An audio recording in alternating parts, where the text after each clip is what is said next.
SIR की प्रक्रिया को लेकर देश के कई हिस्सों में बवाल छिड़ा हुआ है। एसआईआर करने की जिद ने अब तक कई अधिकारियों की जान तक ले ली, ये आरोप भी लगाए गए। निर्वाचन आयोग के मतदाता सूची के विशेष गहन पुनर्निरीक्षण यानी एसआईआर को लेकर पश्चिम बंगाल के बाद केरल और तमिलनाडु में विरोध बढ़ता जा रहा है। तमिलनाडु के बीएलओ के साथ ही तहसीलदार लेवल तक के अधिकारियों ने बॉयकॉट का ऐलान किया है। उधर कांग्रेस ने 12 राज्यों में एसआईआर को लेकर बैठक की।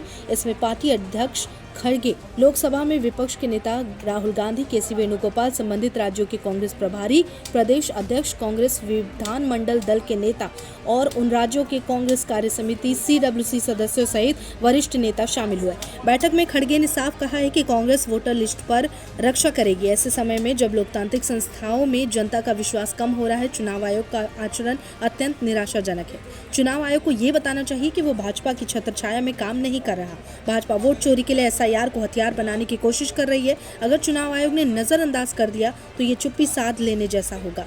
कांग्रेस असली मतदाताओं को हटाने या फर्जी मतदाताओं को शामिल करने की हर कोशिश का पर्दाफाश करेगी। तमिलनाडु राजस्व कर्मचारी संघों के संगठन ने कहा कि वो वर्कलोड, कम लोग, टाइम लिमिट, दबाव और अधूरी ट्रेनिंग और मेहनताने विरोध में प्रदर्शन करेंगे। इधर केरल सरकार ने स्थानीय निकाय चुनाव पूरे होने तक एसआईआर स्थगित करने की मांग करते हुए सुप्रीम कोर्ट का दरवाजा खटखटाया है। राज्य का तर्क है कि स्थानीय चुनाव के साथ साथ एसआईआर कराना कठिन है। चुनाव आयोग के मुताबिक 12 राज्यों यूटी में अब तक 50.11 करोड़ फॉर्म बांटे जा चुके हैं। 98.32% वोटर्स तक फॉर्म पहुंच भी गए हैं। आईयूएमएल ने केरल में चल रही एसआईआर प्रक्रिया को रोकने की मांग करते हुए सुप्रीम कोर्ट में याचिका लगाई। इसमें कहा गया कि एसआईआर और स्थानीय निकाय चुनाव को साथ साथ नहीं कराया जा सकता। याचिका में कहा गया कि राज्यों में 9 और 11 दिसंबर को 2 चरणों में स्थानीय निकाय चुनाव होने वाले हैं, जबकि एसआईआर ड्राफ्ट 4 दिसंबर को पब्लिश होनी है। इससे निकाय चुनाव की प्रक्रिया पर असर पड़ेगा। वहीं चुनाव आयोग पश्चिम बंगाल में मतदाता सूची के चल रहे एसआईआर के दौरान नकली और मृत मतदाताओं के नाम लिस्ट में शामिल होने के रोक के लिए एआई बेस्ड वेरिफिकेशन सिस्टम शुरू करने वाला है।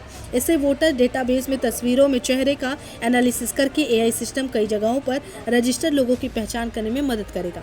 वोटर्स, खास करके प्रवासी श्रमिकों की तस्वीरों के दुरुपयोग की शिकायत बढ़ने के बाद ये फैसला लिया गया है। अधिकारियों ने कहा कि भले एआई वेरिफिकेशन में मदद करेगा, लेकिन बीएलओ की भूमिका अहम रहेगी। उन्हें घर घर जाकर वोटर की तस्वीरें लेनी होगी। जब बूथ लेवल एजेंट यानी बीएलए भरे हुए फॉर्म जमा करते हैं, तब भी बीएलओ को सिग्नेचर वेरिफिकेशन के लिए व्यक्तिगत रूप से घर जाना होगा। उन्होंने आगे कहा कि अगर फॉर्म भरने के बाद कोई फर्जी और मृत वोटर मिलता है तो इसकी जिम्मेदारी पोलिंग बूथ के बीएलओ की ही होगी। नमस्कार, मैं हूं मानक गुप्ता। अगर आपको हमारा ये वीडियो पसंद आया हो तो इसे लाइक और शेयर जरूर करें, और हाँ, हमें सब्सक्राइब और फॉलो करना ना भूलें ताकि आप देश और दुनिया की कोई खबर मिस ना करें। तो जुड़े रहिए हमारे साथ और देखते रहिए News 24।